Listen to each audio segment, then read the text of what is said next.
Trains का हमारे देश में, उसको रिप्लेस करने में मदद मिलेगी, कार्बन उत्सर्जन घटेगा। और भारतीय रेलवे ने 2070 से बहुत पहले नेट जीरो का जो लक्ष्य रखा है, उस दिशा में भारत को अब मिल चुका है अपना खुद का मेक इन इंडिया, आत्मनिर्भर भारत को मजबूती प्रदान करने वाला एक ऐसा तंत्र जिसे अब आप जानेंगे हाइड्रोजन ट्रेन के तौर पर।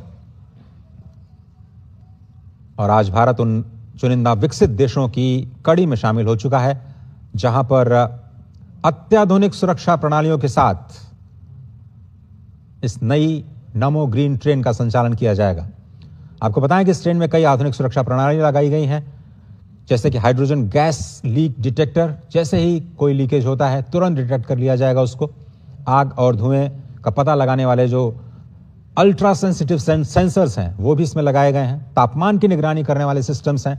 किसी भी तरह की परेशानी को रोकने के लिए सुरक्षा सुनिश्चित की गई है। हाइड्रोजन कैसे आती है? तो जींद में पहले से ही ग्रीन हाइड्रोजन उत्पादन संयंत्र स्थापित किया गया है और वहां पर इलेक्ट्रोलाइसिस के जरिए पानी को हाइड्रोजन और ऑक्सीजन में विभाजित किया जाएगा। हाइड्रोजन को इकट्ठा किया जाएगा और उसके बाद हाइड्रोजन टैंक्स में उसको फिल किया जाएगा और उससे ही बिजली बनाई जाएगी, जिससे कि ये ट्रेन चलेगी। इसका जो बाई प्रोडक्ट है वो केवल वाटर वेपर है, यानी केवल पानी की भाप। प्रदूषण बिल्कुल नहीं, जीरो प्रदूषण। ट्रेन में बड़े बड़े हाइड्रोजन टैंक्स, जिनकी तस्वीरें हमने आपको दिखाई।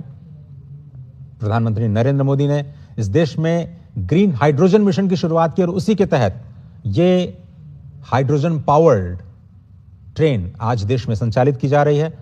और वर्षों के अनुसंधान, परीक्षण और भारतीय रेलवे के स्वदेशी विकास यानी मेक इन इंडिया का यह परिणाम। इसका उद्देश्य डीजल ट्रेन की तरह जगह एक स्वच्छ, कम प्रदूषण वाला विकल्प विकसित करना है। और इस ट्रेन के मानक जो है वो research design and standard organisation RSDO ने तय किए। ट्रेन का निर्माण चेन्नई के इंटीग्रल कोच फैक्ट्री में किया गया और भारत में ही इसे डिजाइन किया गया, भारत में ही विकसित किया गया और यह कंप्लीटली इंडिजिनियस परियोजना के तौर पर हमारे सामने है। तो आज का दिन बहुत ही ऐतिहासिक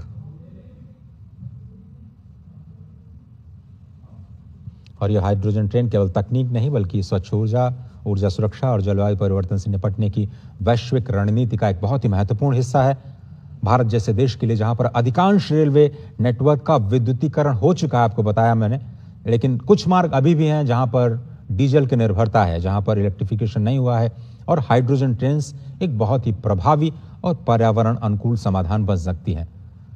भारत जैसा कि आप देख रहे हैं कि स्वदेशी तकनीक विकसित करने में सफल हो चुका है, तो ये वैश्विक हरित परिवहन यानी जो ग्रीन मोबिलिटी है, जिसकी पूरी दुनिया में इस वक्त चर्चा हो रही है, इसमें भी एक प्रमुख भूमिका निभा सकता है। और ये टेक्नोलॉजी भारत के बाहर भी शेयर करने के लिए भारत बिल्कुल तैयार नजर आता है। तो पहली बात, ये दुनिया की पहली जो व्यावसायिक हाइड्रोजन ट्रेन है। आपको बताएं कि फ्रांस में शुरू की गई थी, कोरोडिला आइलैंड, और एक बार हाइड्रोजन भरने के बाद इसे 1000 किलोमीटर तक चलाया जा सकता है, लगभग गति 140। ये दुनिया की पहली हाइड्रोजन ट्रेन है, उसकी हम बात कर रहे हैं। और ट्रेन के संचालन के दौरान केवल पानी की भाप निकलती है। हाइड्रोजन का उत्पादन जो है वो ग्रीन हाइड्रोजन से किया जाए तो पूरी की पूरी जो परिवहन श्रृंखला है वो कार्बन मुक्त हो सकती है। अभी इलेक्ट्रोलिसिस प्रोसेस में थोड़ा सा प्रदूषण जरूर होता है, लेकिन अगर इसको ग्रीन हाइड्रोजन के जरिए बनाया जाए, इस हाइड्रोजन के उत्पादन को सुनिश्चित किया जाए, इलेक्ट्रोलिसिस प्रक्रिया का वो न किया जाए,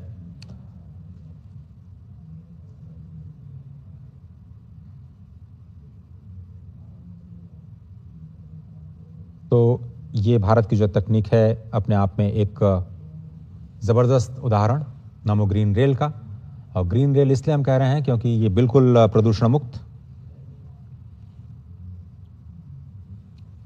बार बार हम आपको ये समझा रहे हैं कि जो शून्य कार्बन उत्सर्जन है, केवल जल वाष्प निकलता है, वही इसकी सबसे बड़ी खासियत है। डीजल का विकल्प है, बहुत कम शोर करता है, डीजल इंजन की तुलना में बहुत ही शांत इसका इंजन है। ऊर्जा दक्षता के मामले में जो फ्यूल सेल है और बैटरी मिलकर के ऊर्जा का बहुत ही बेहतर उपयोग करते हैं। ब्रेकिंग ऊर्जा जो है उसका फिर से उपयोग किया जाता है, यानी रीजनरेटिव ब्रेकिंग से इसकी बैटरी को चार्ज किया जाता है। और तेज रिफ्यूलिंग होती है। बैटरी चार्ज करने की तुलना में हाइड्रोजन फिल करने में बहुत कम समय लगता है। लंबी दूरी के लिए बहुत ही उपयुक्त है।